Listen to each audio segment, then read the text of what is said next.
ईश्वराय वरदाय सुरप्रियाय लंबोदराय सकलाय जगद्विताय नागाननाय श्रुतियज्ञ विभूषिताय गौरीसुताय गणनाथ नमो नमस्ते। श्री गंगणपते नमो नमः। श्री हनुमान जी महाराज की जय। हनुमंते नमो नमः। ओम श्री रामचंद्र भगवान की जय।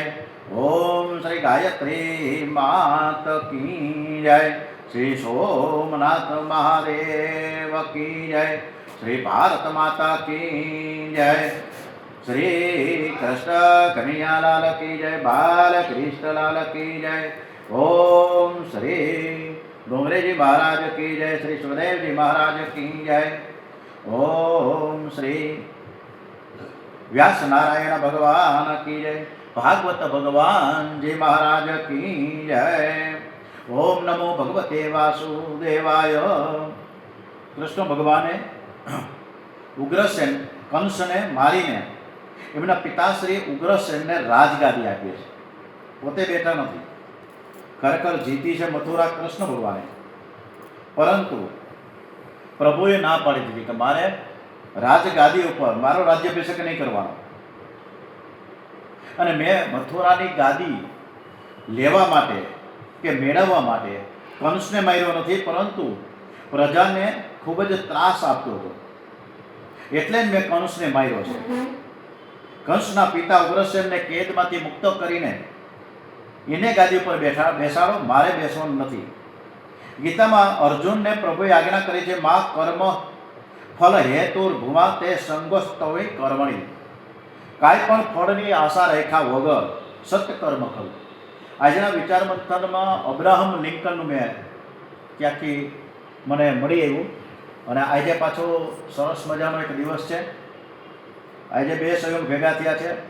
એક તો આજે રામનો જન્મ ઉત્સવ છે। રામ એટલે પરશુરામ, જમદગ્નિ ઋષિ અને રેણુકા દેવી એના મા બાપ છે। એને 5 સંતાન હતા જમદગ્નિ ઋષિને, અને આ પાંચમો જે પુત્ર છે એ પરશુરામ।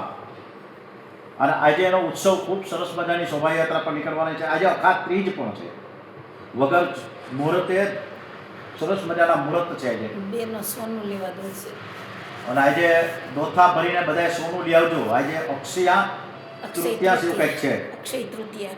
હા બરાબર। એટલે આજે પરશુરામજીને પણ આપણે ખૂબ ખૂબ યાદ કરીએ। આજની કથા આપણે પરશુરામજી મહારાજ, કૃષ્ણ કનૈયા, રામચંદ્રજીને સરસ રીતે સંભળાવીએ। વાત આમ આવતી હતી કે કોઈ પણ ફળની અપેક્ષા રાખ્યા વગર કામ કરી રાખો। ત્યારે અબ્રાહમ લિંકન અમેરિકાના રાષ્ટ્રપતિ થયા, પણ ત્યારે અનેક વખત ચૂંટણીમાં હાર્યા હતા, ખૂબ જ નાસીપાસ થયા હતા। દરેક વખતે નાની મોટી ચૂંટણીમાં હારી ગઈ, છતાં પણ અબ્રાહમ લિંકને એની નિષ્ફળતાને માથે ન ચડાવી, નિષ્ફળતાને પાટું માર્યું। મારે કોઈ પણ સંજોગોમાં મારી સહનશક્તિને મારે ધૈર્ય ગુમાવવું નથી, એટલે એણે પોતાનું કામ ચાલુ જ રાખ્યું। લોકોની સેવા કરવા માટે, પ્રજાની સેવા કરવા માટે એણે તંતોડ મહેનત કરી અને અમેરિકાની પ્રજાએ એને રાષ્ટ્રપતિ તરીકે સિલેક્ટ કર્યા। આજે અબ્રાહમ લિંકનનો દાખલો આપણે ઠેર ઠેર જોવા અને સાંભળવા મળે।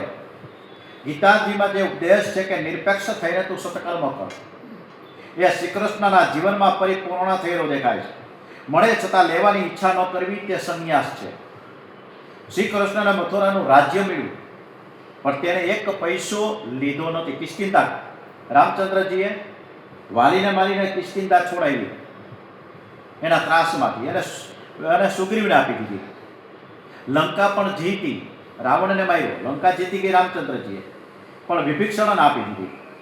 એટલે રામચંદ્રજી અને કૃષ્ણ ક્યારેય પોતાના પાસે કાંઈ રાખ્યું નથી। દ્વારિકા પોતે જ ઊભી કરી હતી દરિયામાં, અને પાછું ઉપસંહાર પણ એને જ કર્યો।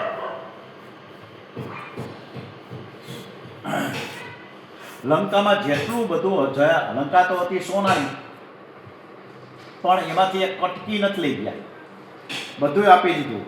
ઉગ્રસેનને રાજ્યાભિષેક કર્યો છે। મારા વ્રજવાસીઓને કોઈ પણ પ્રકારની તકલીફ ન થાય એ માટે નંદ બાબાને કહે છે કે હું મથુરામાં રહીશ. જેમ કંસને માર્યો એમાં દુષ્ટ રાજાઓ મારીને મારા દેશને હું સુખી કરીશ.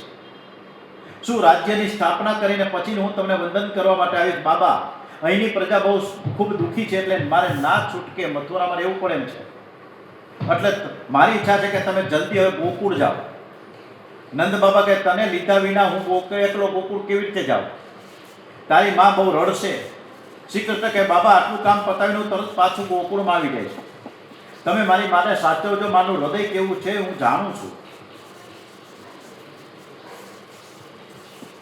હું મારી માને કદી ભૂલી શકીશ નહીં. મારી માને કહેજો કે હું મથુરા આવીને ફસાઈ ગયો છું, પણ હું જરૂર આવીશ. મારી ગાયોને સાચવજો. નંદ બાબા કે બેટા, મને બહુ આગ્રહ કરતા તો નથી આવડતું. પ્રેમમાં આગ્રહ હોય, દુરાગ્રહ ન હોય. તને મથુરામાં રહેવાની ઈચ્છા થઈ, તારી ઈચ્છા એ જ મારી ઈચ્છા છે.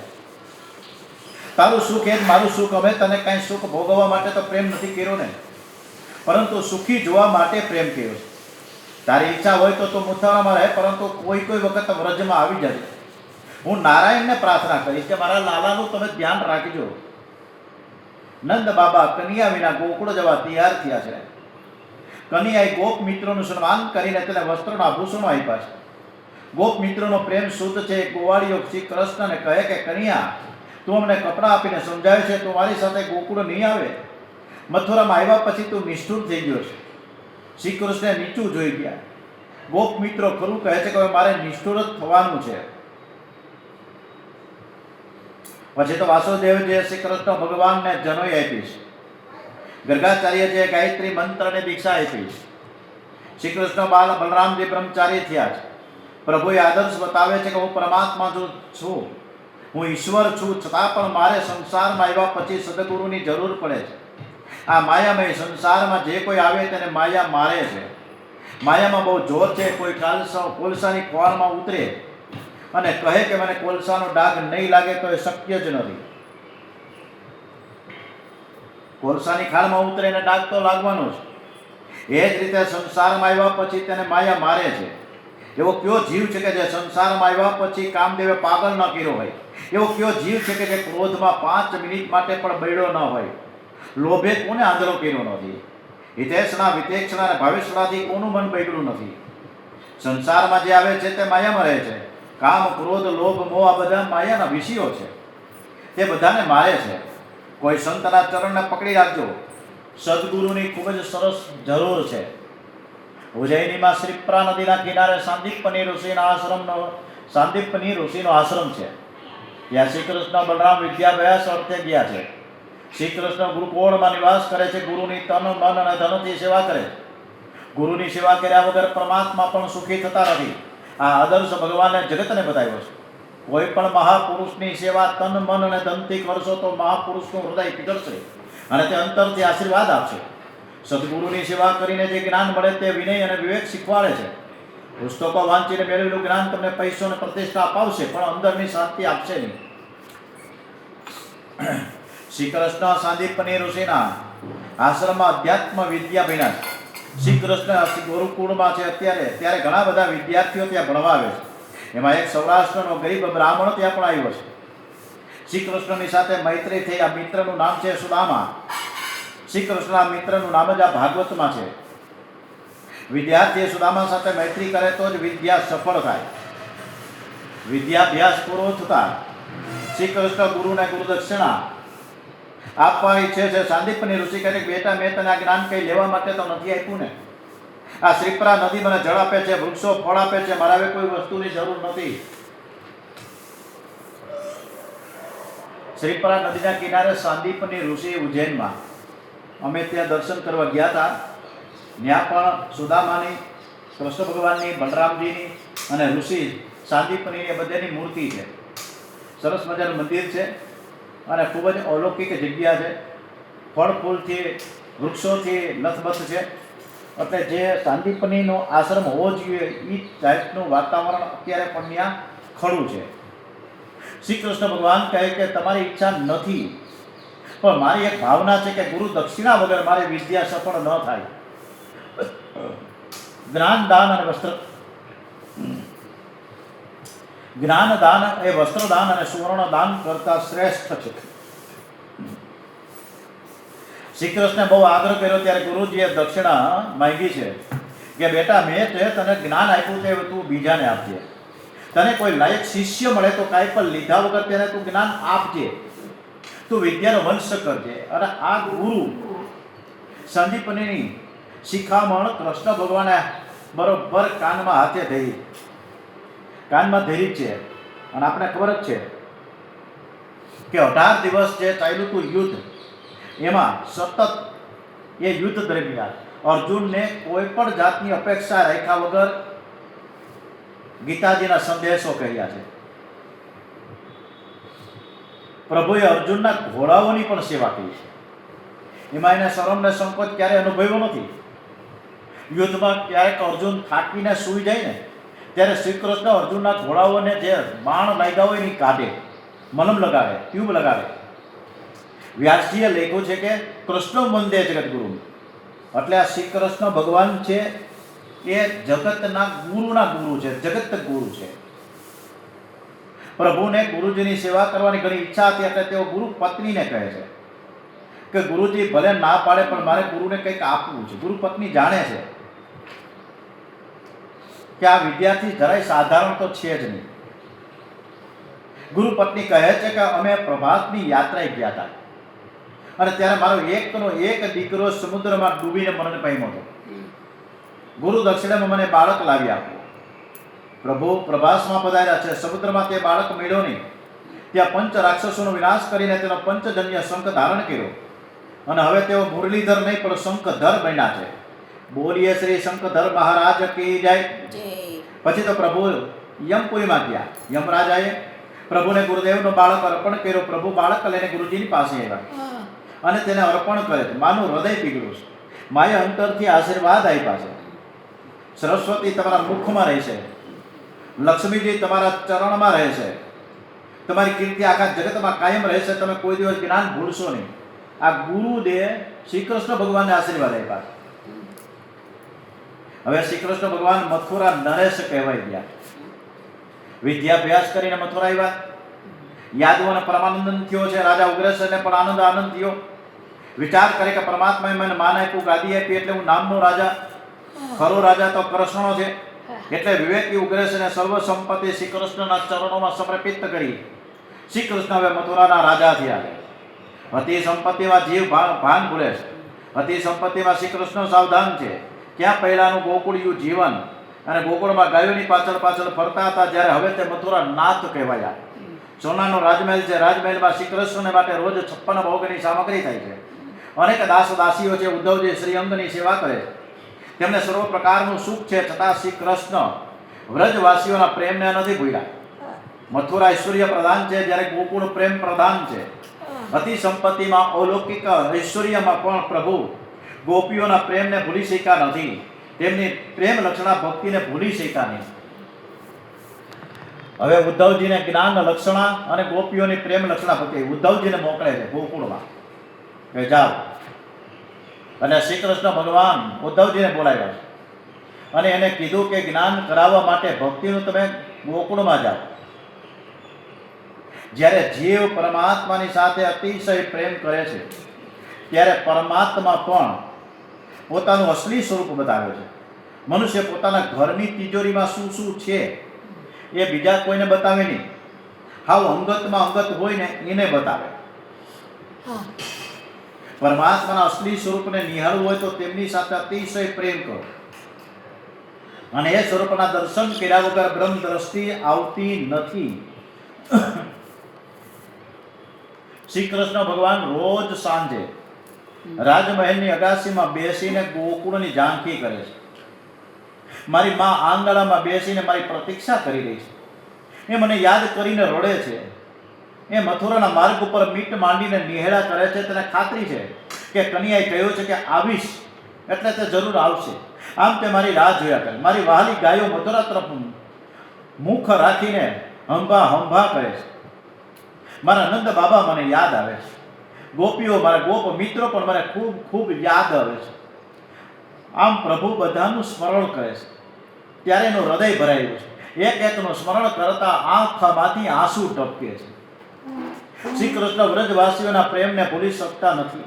એનું સ્મરણ કરતા આંખમાંથી આંસુ નીકળે છે. પ્રેમીને વિરહમાં રડવાથી પણ સુખ થાય છે. પ્રભુ પૈસાના નહીં પરંતુ પ્રેમના ભૂખા છે. જ્યારે મથુરામાં ઐશ્વર્ય છે પણ ત્યાં પ્રેમ નથી, અને જ્યારે ગોકુળમાં છલોછલ પ્રેમ ભરેલો છે. જીવ ઈશ્વરનું સ્મરણ કરે તે સામાન્ય ભક્તિ, પણ જ્યારે ઈશ્વર જીવને યાદ કરે એ સાચી ભક્તિ છે, એ જ શ્રેષ્ઠ છે. ઉદ્ધવજી વિચાર કરે કે કૃષ્ણ ભગવાન રોજ સાંજે અગાસીમાં બેહીને હું કામ રડતાય છે. શ્રી કૃષ્ણ તો આ સુવર્ણ રાજમહેલમાં બધું મસ્ત મસ્ત છે, અનેક સેવકો હાજરમાં છે, 56 ભોગની મીઠાઈઓ તૈયાર હોય છે. આટલે બધું ઐશ્વર્ય હોવા છતાં પણ શું કામ રડે છે? એ પાછું એકાંતમાં એકલા બેઠા બેઠા. આનું કારણ શું? શું અમારી સેવાથી ઠાકોરજીને સુખ થતું નથી? એવું તો નથી કે અમે અમારા સુખનો વધારે વિચાર કરીએ છીએ, પ્રભુનો વિચાર કરતા નથી. ઉદ્ધવજીને થયું કે હવે મારે સંકોચ છોડીને પૂછવું પડશે. અને સંકોચ છોડીને પૂછ્યું દેવવ્રતે એના પિતાને કે તમને શેની ચિંતા છે?